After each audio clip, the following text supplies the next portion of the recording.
चलिए, आप लोगों ने इसको अटेम्प्ट लिया है, बहुत अच्छा क्वेश्चन है और आपने कंटेंट पढ़ा भी है। मतलब जैसे आर्ट एंड कल्चर वाली अपनी किताब पढ़ी है, नोट्स पढ़े हैं, कंटेंट पढ़ा है आपने, तो उसको जो भी आपको याद रहा है उसके साथ आपको लिखना है। 100% याद रखने की कोई नीड नहीं है इसमें। कुछ कुछ चीजों को देखो कैसे इसको प्रेजेंट करने का तरीका क्या हो सकता है। कभी कभी क्या होता है, हमारे पास नॉलेज कम होता है, फिर हमारा प्रेजेंट करने का तरीका अच्छा होता है ना, तो उसको हम सही कर सकते हैं। जैसे जैसे इस बार की मैं बात बताऊं, मेंस में क्वेश्चन आया था चोल शासक वाला।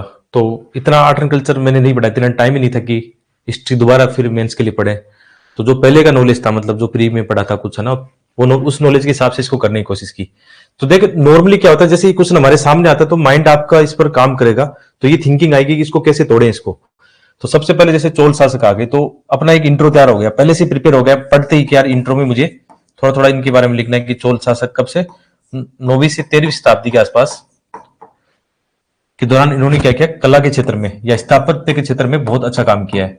जैसे एग्जाम्पल देके लिख दिया, तो इंट्रो ठीक ठाक इंट्रो बन गया। हिस्ट्री वाले क्वेश्चन में इंट्रो हम कालक्रम का बना सकते हैं, ताकि थोड़ा सा एग्जामिनर को पता रहे कि हाँ आप सही दिशा में जा रहे हैं।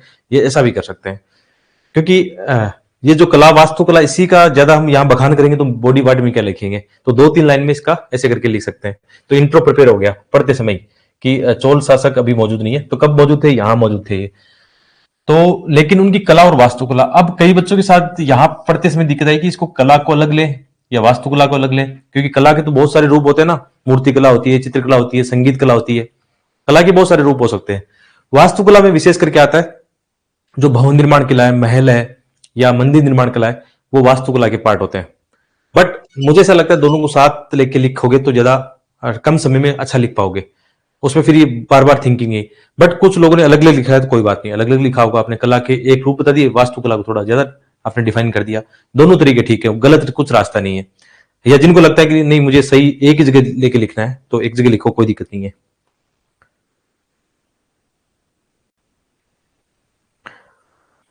ठीक है, जैसा आपकी मर्जी है, कोई दिक्कत नहीं है। अब बात करते हैं कि ये कला वास्तुकला का उस समय उत्कृष्ट उपलब्धियां क्या इनकी। तो बॉडी पार्ट में हेडिंग देते हैं कि कला और वास्तुकला की जो उपलब्धियां, उनकी उपलब्धियां हेडिंग देके लिखेंगे, इसको अलग अलग लिखेंगे। तो सबसे पहले हम लेते हैं, जैसे हमने एक एग्जाम्पल दे दिया कि वास्तुकला का एग्जाम्पल शुरू कर लिया, हेडिंग इसको दे दी कला वास्तुकला का दे दी। अब वास्तुकला में आप क्या क्या दिखाओगे, उनकी जो मंदिर निर्माण कला है, मंदिर निर्माण कला कौन सी चोल काल में, द्रविड़ शैली है। तो द्रविड़ शैली आपने दिखाई। एक चोल काल का इंडिया का मैप बनाया, चोल काल को दिखाया कहां पे चोल काल है, कहां पांड्यन है, थोड़ा सा अलग अलग दिखा सकते हैं, कहां तंजावुर है, कहां गंगई चोट, क्या पढ़ा था आपने, चोलपुरम, वो आप दिखा सकते हो मैप में। अब द्रविड़ शैली आई, तो द्रविड़ शैली का वो मंदिर बनाओ। सबसे पहले क्या है, गोपुरम है, क्या है वो बनाओ, नंदी यहाँ पे है, फिर ऐसे मंदिर हमने बनाया, जो मंदिर की शैली है वो बनाओ। यहाँ विमान लिखो, विमान बनाया आपने, है ना। यहाँ मंडप है, इसके 4 द्वारी बना सकते हो, एक जलाशय भी इसमें पाया जाता है द्रविड़ शैली में। ऐसे करके आपने दिखाया। मैं ये वही बता रहा हूं जो मैं मेंस के एग्जाम में लिख के आया था। रियल एग्जाम में यही जो मैप बनाया, एक ये मैप बनाया, डायग्राम बनाने की कोशिश की, है ना, उसमें दिखाने की कोशिश की कहाँ गोपुरम है, कहाँ विमान उसका है, कहाँ मंडप वहां पे, कहाँ नंदी महाराज बैठे हुए हैं, कहाँ मतलब जलाशय, एक दीवारी के अंदर जलाशय, थोड़ा सा दिखाने की कोशिश की। तो हमने वास्तुकला को थोड़ा दिखाया। वास्तुकला में आप और भी लिख सकते हो, भवन निर्माण कला, उनके महल जो है ना, बड़े बड़े महल, तंजावुर का महल देख सकते हो। उस पर 3 टाइप की उन्होंने सामग्री यूज की है, लकड़ी की यूज की है, ईंटों का या पत्थरों का भी उन्होंने अच्छे यूज किया है। लकड़ी के महल तो अब नहीं बचे, अवशेष उनके कम बचे, नष्ट हो गए, लेकिन उनकी भवन निर्माण शैली भी देखने को मिलती है। तो ऐसे करके आपने बताया। फिर बाद में इनका आप बताओ मूर्तिकला। अब मूर्तिकला में तो आप जानते हो कांसे की मूर्तिकला कितनी फेमस है, नटराज की मूर्ति, कई बच्चों ने डायग्राम भी बना दिया होगा नटराज की मूर्ति का। अच्छा है, कोई दिक्कत नहीं, दिखा दो मूर्तिकला, कांसे जो मूर्तिकला है वो आपने दिखाया, एग्जाम्पल दे दिया नटराज की मूर्ति, ठीक है, वो डायग्राम बना दिया नटराज की मूर्ति का, जो भी आप डायग्राम बना सकते हो, है ना। ऐसे करके फिर आगे चलते हैं। इनकी चित्रकला भी कुछ कुछ एग्जाम्पल मिलते हैं। चित्रकला आपने बताई, चित्रकला का एग्जाम्पल देखिए वो बताया। और मूर्ति, और कौन सी कला है, संगीत कला, नृत्य कला, जो भरतनाट्यम है, मंदिर के साथ उसका विकास, भरतनाट्यम भी तो एक संगीत उनके साथ जुड़ा हुआ है, वो बताया आपने। इसके अलावा उनकी सिंचाई भी एक कला है। उन्होंने उस समय मतलब जो बांध और वो उनका निर्माण किया था, वो भी तो एक कला है, स्थापत्य कला के साथ जोड़ के बता सकते हो। ऐसे करके आप इसमें अलग अलग डाइवर्सिटी के साथ लिखोगे तो आप समझ गए कितने अच्छे मार्क्स मिल के आते हैं। अब मैं रियल एग्जाम में जो लिख के आया था मंदिर वास्तुकला, ये तो दिखाया था, ये नटराज वाली मूर्ति वाला जो सिंचाई वाला, वो 3-4 पॉइंट तो लिख के कंपल्सरी लिख के आया हूं, क्योंकि वो एनसीईआरटी में पढ़ा था। तो अब मान लो बहुत ज्यादा नहीं याद हो तो कुछ ना कुछ याद हो, 250 वर्ड से उससे काम चला लिया फिर। और आप लोगों ने आप कैसे लिखा? अब देखो ऐसे क्वेश्चन में थोड़ा हिस्ट्री वाले क्वेश्चन में नॉलेज चाहिए होता है, क्योंकि हमारे पास फैक्ट और डाटा होना जरूरी है यहाँ पे। तो उसको अच्छा कैसे बना सकते हो, इनोवेशन कैसे कर सकते हो? डायग्राम और मैप के माध्यम से। हिस्ट्री के क्वेश्चन में बहुत ज्यादा संभावना है कि आप इंडिया का मैप बना सकते हो, डायग्राम बना सकते हो इनके हिसाब से। तो आप लोगों ने ऐसा जरूर किया होगा। हाँ, इनके जो कांचीपुरम वाला है, तंजावुर वाला है, जो गंगई कोंड चोलपुरम है, इनका इनका आना चाहिए था एग्जाम्पल, बिल्कुल आना चाहिए था।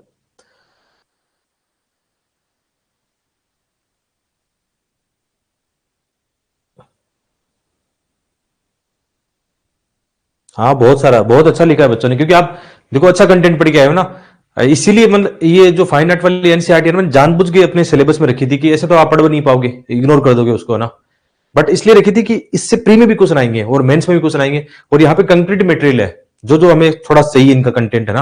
हालांकि ये तो नहीं कह सकते कि पूरा का पूरा क्वेश्चन यहीं से बन जाएगा। क्वेश्चन तो आप जानते हो हिस्ट्री कितनी बड़ी है, कहीं से बन सकता है, बट हमारे पास कंटेंट अच्छा हो। जैसे आप है ना, इस बात का ध्यान रखना, जब प्रीलिम्स के लिए आप प्राचीन भारत की एनसीईआरटी पढ़ो या कुछ भी पढ़ो कोई, तो उसके अंदर आर्ट एंड कल्चर का जरूर थोड़ा सा ध्यान से देख लेना। आप जानते हो मेंस के अंदर 2-3 क्वेश्चन आ जाते हैं, 2 क्वेश्चन तो आ जाते हैं आर्ट एंड कल्चर के।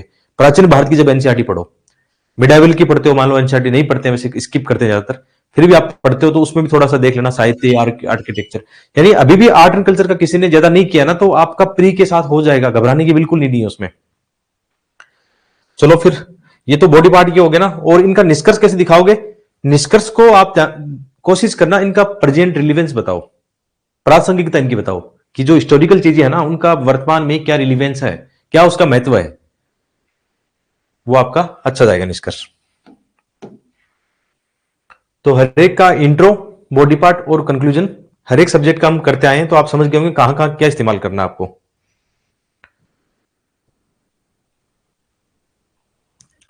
चलो, इसके अंदर कंटेंट बहुत दिया है मैंने, बहुत शानदार कंटेंट दिया, और ये कंटेंट आपकी किताबों से दिया है मैंने, जो आप पढ़ के आए हो ना इससे।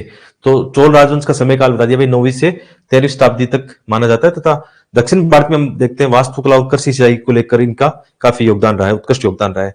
एक बढ़िया सी इंडिया का मैप बना के दिखाया, कहाँ कहाँ चोल है, चालुक्य है, पांड्यन है, तंजावुर, गंगई कोंड चोलपुरम, कावेरी नदी का ये क्षेत्र है ना। तो एक अच्छे से प्रेजेंट कर दिया कि हाँ चोल कहाँ पे मतलब डायनेस्टी इनकी है, थोड़ा सा दिखा दिया मैप बना के। और बाद में जो मेन क्वेश्चन की मंदिर वास्तुकला को दिखाने की कोशिश की, जो एक डायग्राम साथ में अटैच कर दिया, उनकी विशेषताएं लिख दी, उदाहरण लिख दिया, तंजावुर का इनका एग्जाम्पल देके लिख दिया, मूर्तिकला को हमने बताया। उदाहरण देखो, मैं ब्लैक पेन से लिख रहा हूँ, थोड़ी ये शैली सीख गए हैं हम भी टॉपर्स को देख के कि हमें भी ऐसा करना है, ताकि एग्जामिनर को नजर आए। देखो एक बात दावे के साथ कहता हूं कि आपने बहुत सुंदर लिखा है, बहुत सुंदर एग्जाम्पल लिखे हैं, बट आपने उनको हाईलाइट नहीं किया, अंडरलाइन नहीं किया। हाईलाइट तो नहीं करेंगे वहां, अंडरलाइन करते हैं वहां, या अलग पेन का यूज करते हैं। थोड़ा सा अलग पेन यूज करना रियल एग्जाम में थोड़ा टेढ़ा काम होता है समय के अभाव में, तो वो प्रैक्टिस आपको पहले करनी होगी यहाँ पे। यदि आप यहाँ टाइम में कर पा रहे हो ब्लैक पेन का यूज, तो वहां पे भी कर लेना। यहाँ नहीं कर पा रहे हो तो फिर ब्लैक पेन से अंडरलाइन करना, ब्लैक पेन से बॉक्स बना सकते हो उनको जो आपने बनाया। जैसे आप ऐसा कर सकते हैं कि आपने ये उदाहरण लिखा सामान्य पेन, तो उदाहरण को आपने बॉक्स से बना दिया ऐसे, और ब्लैक पेन से उसको अंडरलाइन कर दिया ऐसे, तो उससे एग्जामिनर की नजर जाएगी। अदरवाइज एग्जामिनर कितनी कॉपियां पढ़ते हैं, नजर नहीं जाती है, तो आपने अच्छा लिखा, अंडरलाइन नहीं किया, ठीक है, तो आपको कम मार्क्स मिल सकते हैं फिर। तो प्रेजेंट करने का तरीका बहुत इंपॉर्टेंट है कि आप कैसा प्रेजेंट करते हो अपने आंसर को। तो उदाहरण देखिए, आपने ये सारे एग्जाम्पल देके बताए।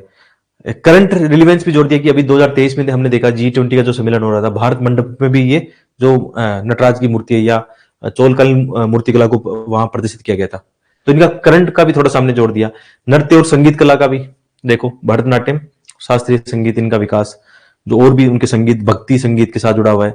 उनकी सिंचाई प्रणाली में हम बांध वगैरह देखते हैं, ये भी तो स्थापत्य कला का एक पार्ट था उस समय, आज भी कह सकते हो आप, भवन निर्माण कला, ये सब। महल वास्तुकला, इसको भी अलग से प्रेजेंट किया कि इस लकड़ी पत्थर का यूज है, मंडप, राज दरबार कैसे बना देते हैं, महलों और प्राचीन इनका विकास कैसे। उदाहरण देख लिख दिया कि तंजावुर का जो राजमहल है उसमें एग्जाम्पल देखने को मिलेगा। चित्रकला में भित्ति चित्रकला, ये सब देखने को मिलेगी वहां।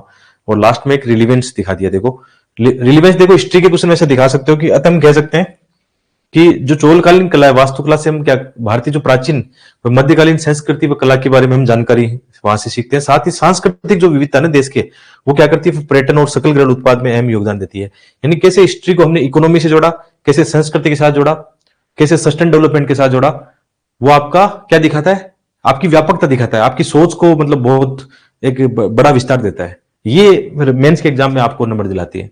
जो आपके अच्छे कीवर्ड है, आपकी अच्छी सोच है ना, तो ऐसे लिखने का अभ्यास करें मतलब। और ये मैं दावे के साथ कह सकता हूं, ये one of the best model answer है। ये इस क्वेश्चन के लिए बोल रहा हूं, इवन आप इंग्लिश मीडियम या किसी भी मीडियम से तुलना कर लो, ये उनको मतलब 10 में से 6 देगा तो आपको भी 10 में से 6 देगा, नहीं काटेगा नंबर आपके। और यही ऐसे ही लिखोगे तो किसी मीडियम में कोई भेदभाव नहीं होने वाला फिर आपके साथ। कंटेंट अच्छा डालोगे, आंसर स्ट्रक्चर अच्छा डालोगे तो फायदा है। चलो आपने अच्छे से किया होगा इसको। वैसे सीधा क्वेश्चन है। हाँ, कई बच्चों का कमेंट है प्री में, हाँ प्री में ये 2-3 बार आ चुका है क्वेश्चन। 95 में भी आया था, उसके बाद में 2008 और 15-16 के आसपास फिर से ये क्वेश्चन आया था। तो बात सही है, मतलब यूपीएससी में प्री और मेंस वैसे ज्यादा अलग नहीं, अलग कुछ भी नहीं है, सेम सा लगभग सिलेबस और क्वेश्चन की रेंज भी वही रहती है। फिर 2023 में भी आया है। ठीक है, तो ये सिंपल है भारतीय, इसमें आप नागर शैली और द्रविड़ शैली के बारे में बताना है। सिंपल सपाट क्वेश्चन है। इंट्रो सिंपल लिखो, भारत में कब मंदिर निर्माण कला शुरू हुई थी, विशेषकर हम गुप्त काल में देखते हैं जब सिंपल सपाट वाले मंदिर देखने को मिलते हैं। तो इंट्रो 2-3 लाइन का इसको एक्सपेंड कर दो बस। और बॉडी पार्ट में आप इसमें ज्यादा घुमा के क्वेश्चन नहीं है, तो पहले इसके बारे में बताओ, नागर शैली के बारे में बताओ कि नागर शैली क्या है, इसकी विशेषताओं के बारे में बताओ। नागर शैली लिखे, इसकी 5-6 जो भी विशेषता आप लिख सकते हो वो लिखो, ठीक है। जैसे इसमें 4 दीवारी नहीं होती, दोनों को तुलनात्मक भी लिख सकते हो। द्रविड़ शैली, इसमें 4 दीवारी जो मुख्य रूप से ऐसा कहते हैं 4 दीवारी नहीं होती, और इसमें 4 दीवारी होती है। इसमें बात करेंगे, इसमें जो विमान होता है, विशेषकर इसमें विमान कैसा होता है उसके बारे में कह सकते हो। इसमें मंडप होता है, इसमें ज्यादातर खंबे टाइप के होते हैं। जो भी विशेषताएं हैं मतलब दोनों में लगभग पंचायतन शैली दोनों में देखने को मिलती है। पंचायतन मतलब 5 मंदिर, एक प्रमुख मंदिर जो होता है उसको लेके। इसमें जलाशय मिलता है, 4 दीवारी के अंदर एक जलाशय अक्सर पाया जाता है, यहाँ पे जलाशय नहीं पाया जाता है, ठीक है। और जो उनका विमान और शिखर, उनका आकार भी दोनों का अलग अलग है, वो अलग देखने को मिलता है। गर्भगृह कहाँ पे है, ठीक है। इसमें गोपुरम मिलता है जो प्रवेश द्वार, इसमें नहीं मिलता है नागर शैली में। तो ऐसे देखिए आपके पास कई सारे एग्जाम्पल है। और इसमें ये कोशिश करो कि आप जैसे एक इंडिया का मैप बना के, दोनों में इंडिया का मैप बना दो, दोनों में इंडिया का मैप बना के इसमें जो एग्जाम्पल है ना, जैसे अपन चोल साम्राज्य या इसकी द्रविड़ शैली की बात करते हैं तो मीनाक्षी का जो टेम्पल है, तंजावुर वाला टेम्पल, गंगई चोलपुरम वाला है। इसी तरह से आप जानते हो कि ये विशेषकर उत्तर भारत में ये शैली है, तो यहाँ पे उत्तर भारत का मैप बना दो, जो भी बना सकते हो मतलब मैप। तो इसमें जैसे राजस्थान में जो जैन मंदिर है वो भी इस शैली में बने हैं। इसके अलावा केदारनाथ मंदिर हो गया, और जो खजुराहो के मंदिर है, जो मोढेरा का सूर्य मंदिर है, ये भी आपने एग्जाम्पल देके अलग अलग इसमें दिखाना था आपको। इससे फर्क पड़ता है ना कि जैसे नॉर्थ इंडिया के अंदर नागर शैली और दक्षिण भारत में क्या है, विशेषकर कौन सी है, द्रविड़ शैली, और बीच में वेसर शैली है। दोनों की मिक्स शैली भी है, वेसर शैली, नागर वेसर और द्रविड़ शैली। तो इनको देख के आप आराम से बता सकते हो। और साथ में उनका मंदिर का वो बना सकते हो डायग्राम, वो भी बना देना। तो ये इसकी प्रमुख चीजें आनी चाहिए थी इसमें आपके आंसर में। आपने देखना है कि इनोवेशन में आपने इसका डायग्राम बनाया नहीं बनाया, विशेषताओं को आपने अच्छे से पॉइंट फॉर्म में लिखा नहीं लिखा, और इंडिया के मैप पे आपने इसको दिखाया नहीं दिखाया, वो देखना है। तो मंदिर का एक इंट्रोडक्शन हो गया, फिर बाद में जैसे नागर शैली की जो विशेषताएं वो आपने लिखी, अलग अलग विशेषताएं हैं नागर शैली की, कौन से कालक्रम में वो दिखानी थी इसमें।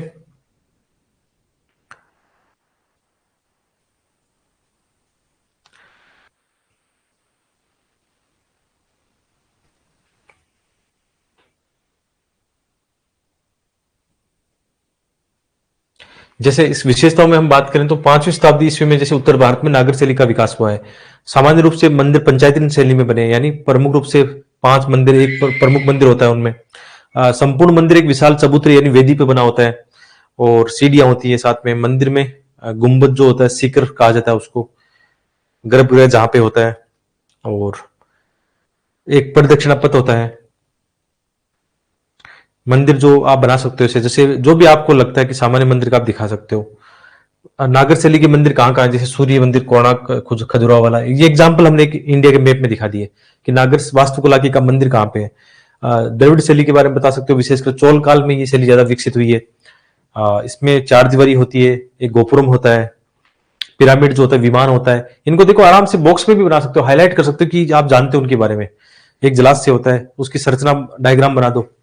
गोपुरम जैसे शुरू वाला जो द्वार होता है, बाद में नंदी होता है, मंडप होते हैं, गर्भगृह होता है, शिखर और विमान होते हैं, वो दिखा दिया आपने। और एक मैप बना के उसमें कुछ कुछ एग्जाम्पल लिखने की कोशिश करो, जो जो आपको याद है वो लिख सकते हो, और लास्ट में उसको निष्कर्ष को जैसे बता दो। तो इसमें इनोवेशन करना सीख गए ना, आर्ट एंड कल्चर में भी इंडिया का मैप बन सकता है, डायग्राम बन सकता है, और एग्जाम्पल बहुत अच्छे से आपको ऐड करने हैं।